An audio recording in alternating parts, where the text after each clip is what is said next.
dominated Saturday mornings by making cartoons on a shoestring budget.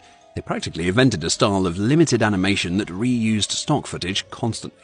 Characters would often stand completely still, with only their mouths moving, before suddenly breaking into the same recycled running animation you'd seen over and over, not just in Sabrina, but across all of Filmation's shows. Studio head Lou Scheimer gets a lot of credit for insisting on keeping production in the US instead of outsourcing. It was a noble goal, but it made his already tight budgets even tighter. The result was animation that, while it has a certain nostalgic charm now, was often criticized for being repetitive and cheap-looking. The backgrounds could be gorgeous, but the actual character movement was sacrificed for speed and efficiency. And this all leads us to the real heart of Sabrina's fall. While the show felt like a long-running classic to the kids watching at home, the truth is that the production line for new Sabrina the Teenage Witch episodes completely shut down after the 1970-71 season. Only 31 short segments were ever made for the original series, and after that one burst of creativity, Filmation just, stopped. The magic hadn't faded, it came to a dead halt. The show that kept airing for years was, in reality, a ghost.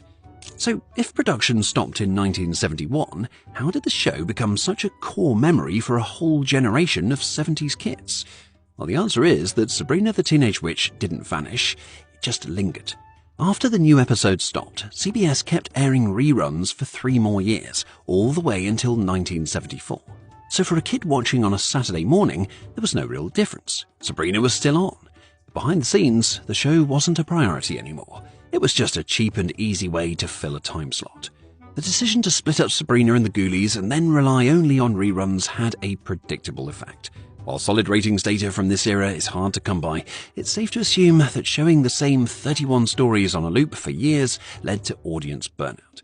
The excitement from 1970 slowly wore off as viewers were fed the same episodes again and again. And the fall wasn't a dramatic crash, it was a slow, steady slide into the background.